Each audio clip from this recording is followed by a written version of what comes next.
And hello, meron pala akong gustong i-share sa inyo na bagong labas na sabon. And alam niyo naman kung saan ko ito nakita. Sa TikTok ko na lang naman din nakita kung bagong labas na sabon na to. And napakamura, tatlo na siya, 100 plus ko na siya. Pero iba-iba kasi yung mga price na to. And hindi ko pa siya natatry. Hindi ko pa siya nabubuksan or nakikita yung loob or naaamoy. Ito siya. Tatlo na siya. Halos bagong labas lang to. Ayan, ayan. Sa mga nakakita na nito, ayan. Ayan, ayan. Tatlo na siya, 120 plus. Ayan. Eh, may iba-iba kasing price to. Hindi ko masabi kung ano yung talagang pinaka-price niya talaga. And, ayan. Meron to sa ibang, ayaw ko lang kung sure kung meron sa Shopee or Lazada. Hindi ko pa na-check. And, sa TikTok meron siya. Sa live TikTok ko to nabili. Or, sa ano. Basta, nabili ko siya doon. And, ayan yung, ano niya, yung pinaka, ano niya, bar niya. Ayan. Ito yung isang bar. Ito ipapakita ko siya. O nga pala, meron pala akong i-share sa inyo. Tuwing kukuha pala ako ng ano, ganito, wala akong nakalagay sa face ko dahil gusto ko makita yung face ko kung ano yung talagang nasa face ko. Ayan. Pag sinom yan, may makikita naman dyang ano, ayan, may mga dark spot, ano ba yan? Parang sunspot, ayun. Makintab siya, wala siyang oil, talagang ganyan lang yung face ko. Ayan. Ito yung tsura ng bar niya. Halos hindi ko pa ito nabubuksan. First time ko itong makikita. Ito nga pala yung Hickory Skin Essential. Meron ako naging ano nito, I mean naging review sa ibang product nila. Ayan. And ito yung bagong labas nila. Ayan. Ultra White Kojic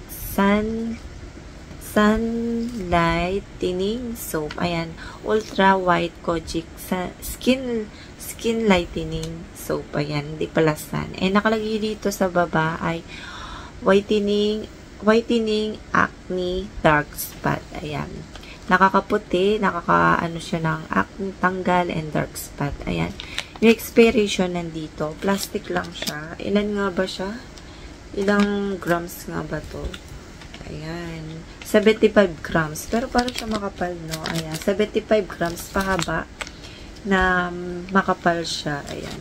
Hindi ko sure kung madali siya matunaw. Nandito rin yung kung paano siya gamitin. At 10 to 15 minutes, pwede mo siyang ibabad sa katawan. Ayan. And, ayun, nandito rin yung ingredients. Kung gusto nyo makita yung ingredients, ilalagay ko rito yung ingredients. Ayan. Ayan. Ngayon ko lang din kasi ito nakita. Ayan. And yung loob, tignan natin yung loob ko. Ano yung pinaka loob nito. Ayan. Kung ano din yung amoy nito. Para makita natin. Yung amoy niya, ayan, mabango na siya kahit pinagbuksan mo ng ganyan. Ayan. Alam niyo naman pagka Kojic, diba?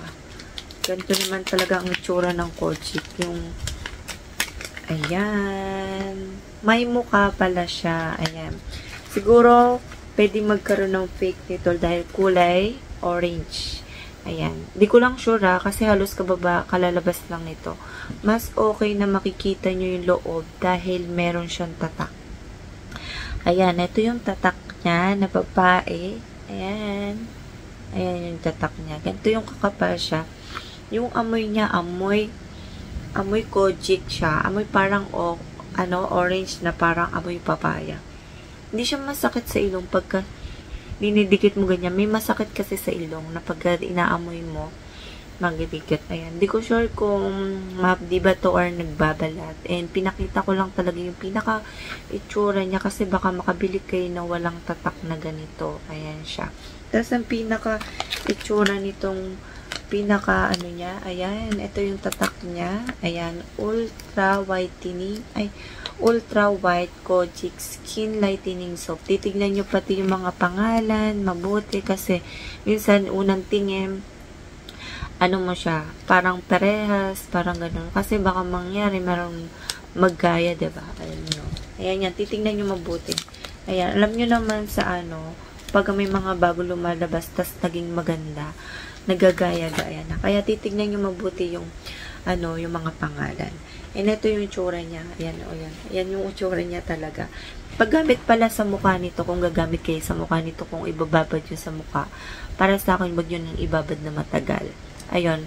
medyo para sa akin hindi okay yung parang sobrang banat na banat kasi maaaring ma-stretch, magkaroon ng hati at masasabi nyong mahapdi sa face. Ayun. Kasi mas okay na seconds, ganun lang.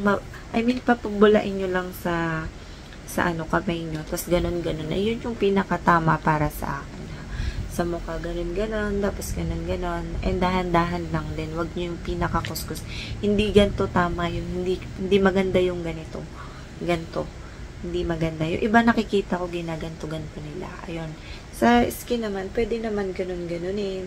Ayan. And ako talaga pinapabula ko sa towel. Mas okay kasi pinapabula sa towel. Tapos sabay ganun. And pagka after ko sa towel, nagaganto rin ako agad sa katawan ko. Para mas effective. Binababad ko ng 10 to 15 minutes or kaya 5 minutes lang. Ganun lang kasi ako. And mas maganda rin kasi ito, pinapartneran nyo ng lotion after nyo magsabon. Lotion talaga mas the best partner ng lotion.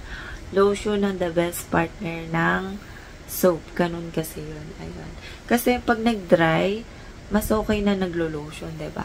Kasi para makita mo yung pinaka-resulta ng nagagamit mong product. Kaya may ibang may ibang review ko na pinapartneran ko yung sabon, na lotion para mas okay. Gusto ko sana magkaroon sila ng lotion na partner nito para mas, diba, mas partner, mas effective yung ganun, diba? And ito yung isa sa mga bago nila. At ito yung nagulat ako. Sabi ko, meron na silang Hikari skin. Meron kasi meron yung glutathione capsule. Pero effective yun. Sobrang effective para sa. Meron na rin labas nito na rejuvenating set. Hindi ko pa yun na-try. Dahil bihira lang talaga ako mag-rejuve sa face. Dahil wala naman akong masyadong problema sa face, kundi yung mga sunspot, melasma, maliliit or dark spot. Ayan, bihira akong magka-pimples. Ayun. Ayan, makinis naman, kaya pwede lang din mag-maintenance. At kaya soap na ganito. Ayan. Kahit anong soap pwede naman. And mag-moisturize sa face. Ako, bihira akong mag-moisturize. Soothing gel ginagamit ko. And ayun lang yung masasabi ko. Pinakita ko lang naman yung itsura niya. And see you next vlog. Pinaka-final nito soon. And see you next vlog. Bye!